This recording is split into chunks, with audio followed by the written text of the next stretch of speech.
Loredane, on est ensemble. Eh bien, pour une dernière fois, nous arrivons à la 9e valeur qu'on voulait partager ensemble, étudier ensemble, c'est la justice. La justice, ça correspond à quoi pour toi? Alors, la justice, c'est le rapport à la loi. Ouais. Je suis basique. Par rapport à Dieu, c'est la manière dont Dieu va être juste, en fait, va faire respecter sa loi, enfin, si je dois le dire comme ça.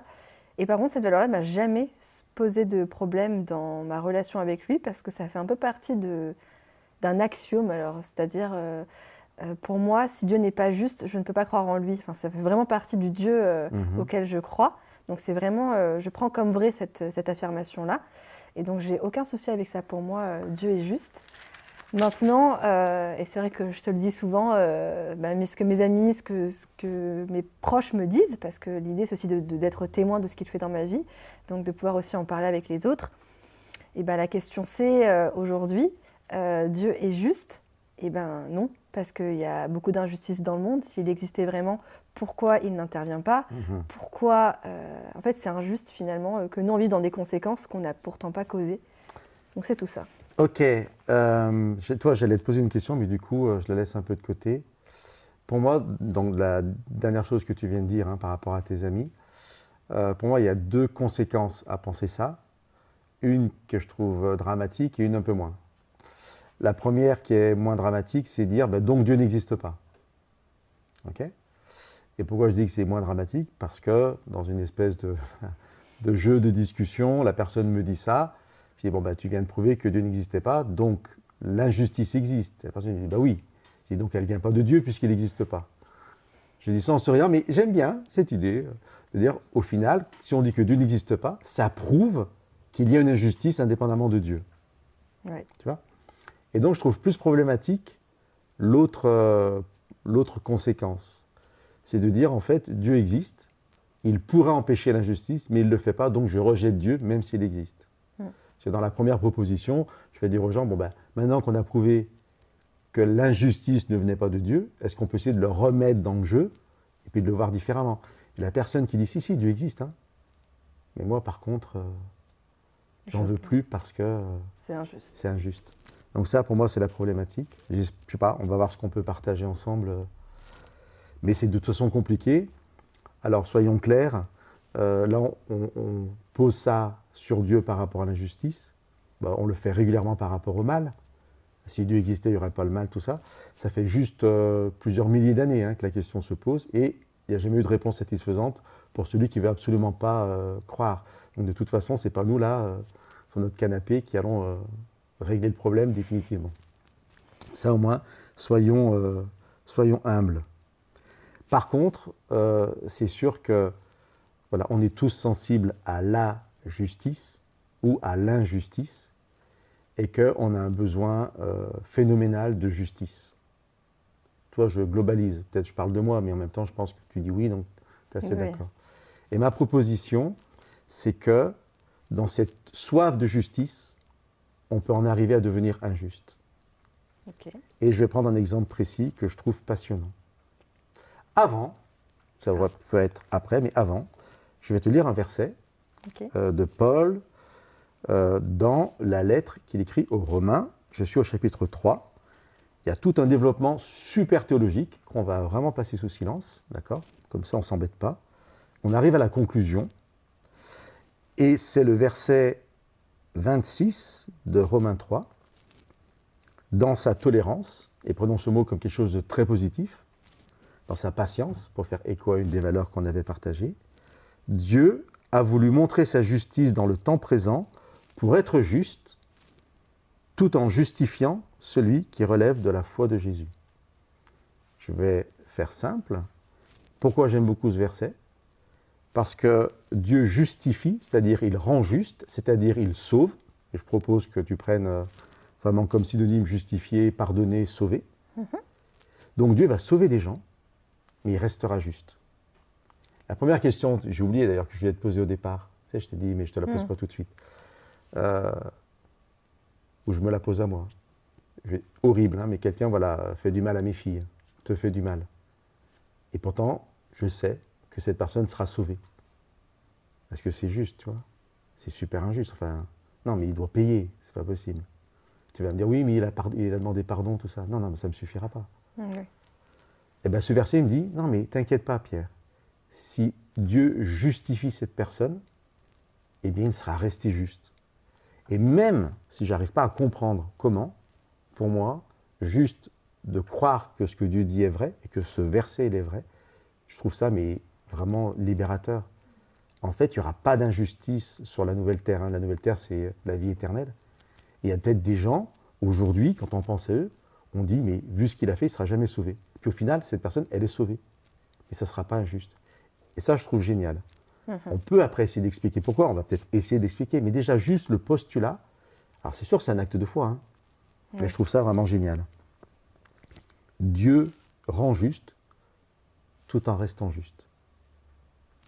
L'histoire que je voulais te partager, c'est une histoire qui a trouvé son aboutissement il n'y a pas longtemps, mais ça remonte, c'est un meurtre qui a eu lieu il y a, de mémoire, je crois que c'était 2011, et donc ça a mis 10 ans à se régler. C'est un homme, Laurent Dejean, qui va être condamné à 20 ans de prison pour le meurtre de Patricia Bouchon. Cette histoire elle est extraordinaire parce qu'au premier procès, ou alors oui, je crois que c'est au premier procès, l'avocat général, j'ai noté les noms parce que comme ça, peut-être les gens peuvent retrouver aussi, David Sena, l'avocat général qui est censé être l'accusation, enfin c'est pas qu'il est censé, il est l'accusateur, il va requérir l'acquittement en disant mais il n'y a pas assez de preuves. Et il demande au juré de l'acquitter parce qu'il n'y a pas assez de preuves. Et lui veut rester objectif. Il va avoir cette phrase extraordinaire, et je la cite parce que je pense qu'elle peut vraiment nous être utile quand parfois on a tellement soif d'injustice, on a tellement soif de justice qu'on peut en arriver à être injuste. Il va dire « L'intime conviction n'est pas une intime émotion ». Tu vois ? C'est-à-dire que moi, en fait, on a fait du mal à mes filles. J'ai une émotion terrible de tristesse, des émotions, de colère. J'ai un besoin de justice que je crois que si la personne est là en face de moi, peut-être je vais la tuer. Mais cette émotion que je ressens que c'est mauvais, ben c'est pas une conviction qu'en fait c'est vraiment mauvais de le tuer. Enfin, tu vois, ça ne justifie pas que je le tue. Oui. Tu vois ce que je veux dire ? Moi, j'aime beaucoup cette phrase. L'intime conviction n'est pas une intime émotion. C'est-à-dire ce que je ressens comme injuste, ça ne m'amène pas forcément à agir correctement. Oui. Alors, ce qui est extraordinaire, la deuxième chose dans ce procès, d'abord, c'est que l'avocat général, il dit acquittez-le. Enfin, c'est quand même incroyable, parce que lui, il devait proposer au jury une peine. Oui. Et la deuxième chose incroyable, c'est qu'il prend 20 ans. C'est-à-dire qu'en fait, le jury ne suit pas l'avocat général. Parce que l'intime émotion est à ce moment-là plus forte, en tout cas, Alors, que les arguments ou que, ouais. la défense. Moi, ma lecture, c'est qu'il y a un tel besoin de justice que tant pis. Et alors, il a fait appel, et puis la sentence a été confirmée. Puis tu entends beaucoup dans l'histoire que le peuple avait besoin de coupables. Tu as beaucoup aussi parfois de moments historiques où tu désignes quelqu'un parce qu'en fait, tu as besoin d'un bouc émissaire, tu as besoin justement que l'injustice soit réparée. Et donc, c'est des symboles, c'est des choses comme ça. Ce que tu es en train de dire, pour moi, un petit scénario, mais tout simple. Hein. Voilà, il y a eu une histoire terrible d'un meurtre d'enfant. Hein. Le coupable a été arrêté. Là, on est sûr que c'est le coupable. Et puis, il est condamné à 30 ans de prison. Et puis, les journalistes sont là, le procès est fini, les parents sortent du tribunal et ils sont interviewés par les journalistes.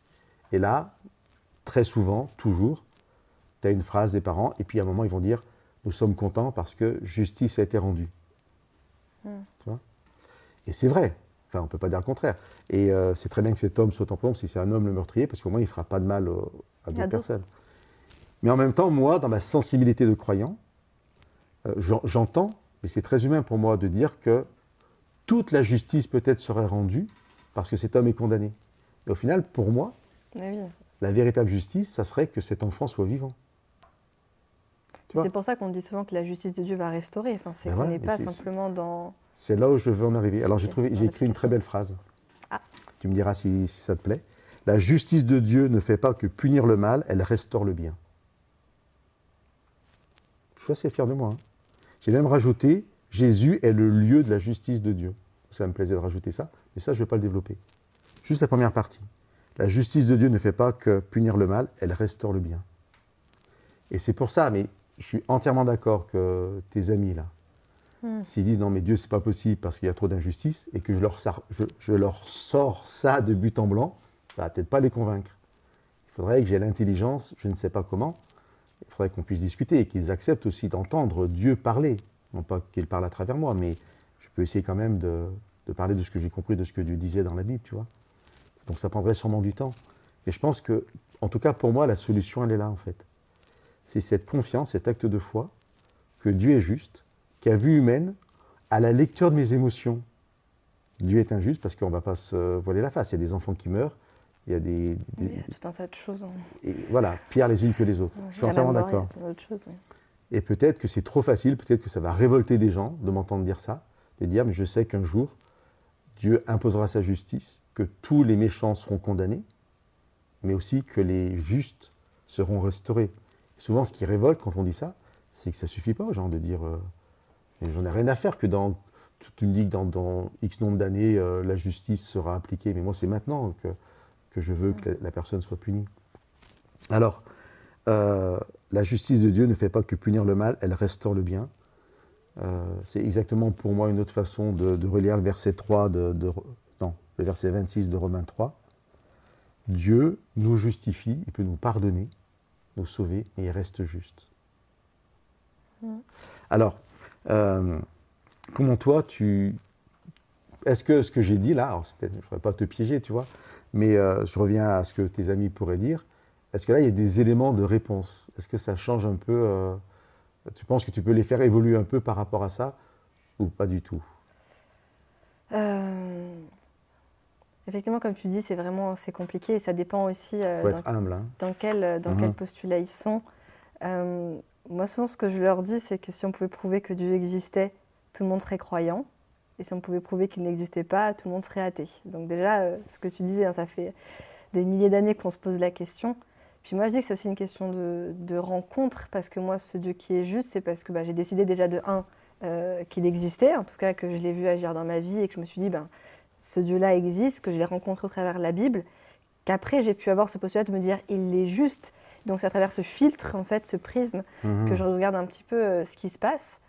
Et pour moi, quand j'ai aussi pas mal d'amis qui me disent que quand ils lisent la Bible, tu as des passages entiers où c'est le bien de l'homme qui est mis en avant, sans parler du contexte du Premier Testament qui est parfois un peu plus guerroyant, avec un Dieu qui peut être parfois plus féroce, entre guillemets, je ne sais pas si je peux dire ça, mais que finalement la loi, c'est une loi d'amour, et c'est pour ça que pour moi, dans la notion de justice, il y a aussi la notion de la loi.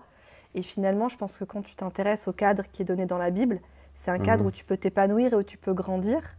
Donc déjà, je trouve ça hyper intéressant, et moi, je pense que c'est ce que je proposerais à mes amis. Tu détournes le problème en fait pour qu'après ils arrivent peut-être à mieux comprendre. C'est ça, c'est-à-dire rencontrer mais oui, c'est ça. Quel est le Dieu de la Bible, et après vous faites le choix de vouloir voir. Mais ça dépend d'où en est la personne dans son chemin, et moi je pense que je suis juste une petite graine que Dieu peut utiliser pour semer des choses. Mais... Une petite graine de moutarde, ça peut faire un gros arbre. Je ne sais pas, c'est lui qui agit. Je vais revenir à mon raisonnement un peu bizarre du début. C'est exactement la même chose, hein, je change juste les mots. Si Dieu existait, il n'y aurait pas la guerre. Et quelqu'un avait répondu, moi sur les champs de bataille, j'ai vu beaucoup d'hommes s'entretuer, mais je n'ai jamais vu Dieu. C'est-à-dire qu'à un moment, il y a quand même cette notion de liberté. Je veux dire, et là, on peut difficilement contester ça. C'est-à-dire, Dieu n'existe pas, ok, c'est pareil, c'est ce que je disais tout à l'heure, mais il y a des guerres, les gens s'entretuent. Et moi, je sais que Dieu il a la solution. Et ça, j'en suis intimement convaincu. La solution de Dieu, si on va dans le sens des personnes qui disent si Dieu existe, il n'y a pas ça, la solution de Dieu, c'est de dire ok, et le lendemain matin, on est tous des plantes vertes. Voilà, il n'y a plus que des plantes vertes, et là, elles ne se font plus la guerre. Et du moment où Dieu nous donne une indépendance, une volonté propre, une possibilité de choisir, eh bien, il y a des gens qui choisiront le mal. Et si on dit oui, mais Dieu peut empêcher le mal, oui, ben on est des plantes vertes. Donc toi, on ne peut pas développer ça maintenant. Mais pour moi, c'est vraiment ça. Donc du moment où il y a le libre arbitre, parce que la personne qui dit si Dieu existait, il n'y aurait pas le mal, si le lendemain matin, il est paralysé dans son lit. Et là, du coup, il prie. Dieu n'existe pas, mais il prie. Et il dit, mais Seigneur, pourquoi tu m'as paralysé? Il dit, parce que toi, aujourd'hui, tu vas faire du mal. Donc voilà, oui, c'est ça, je réponds à ta question d'hier. Je suis tout puissant, donc tu es paralysé, tu ne bougeras plus jamais parce que je sais que tu vas faire du mal. La personne, elle va dire, ah non, non, non, c'est pas vrai et tout, je me connais, je ne vais pas faire du mal. Tu vois, donc on refuserait en fait. Tu peux me faire confiance. Eh bien oui, tu vois, on refuse en fait que Dieu utilise sa toute puissance par rapport à nous. Parce que c'est trop vague de dire, il n'y aurait plus de guerre. Et si c'est toi qui fais la guerre? Et moi, je ne fais pas la guerre. Tu as vu comme tu as parlé à l'autre? Tu lui as manqué de respect, et en fait, ça a détruit sa vie pour une simple parole. Ben, comme Dieu allait le savoir, il t'a paralysé, il t'a rendu muet en plus, paralysé et muet. Bah, donc, ce qui est bien de savoir, c'est que Dieu est longanime, Voilà, là tu fais référence. qu'il est amour, Exactement. et ben, donc il est juste.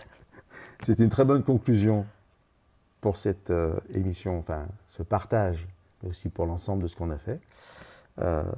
Voilà, que toutes ces valeurs qu'on a pu voir, qu'on est amené à vivre, mais qu'aussi que Dieu incarne en quelque sorte, eh bien, au final, moi, ce que j'espère, c'est que ça amènera peut-être les personnes à voir Dieu différemment, parce qu'il est tout ce que tu as dit, et qu'il est aussi juste. Eh bien, on peut l'accueillir dans nos vies, parce que c'est un Dieu d'épanouissement, un Dieu de vie et Oui, de bonheur. qui nous invite dans une rencontre de l'autre et de lui aussi. Belle conclusion. Merci, Loredane. Merci.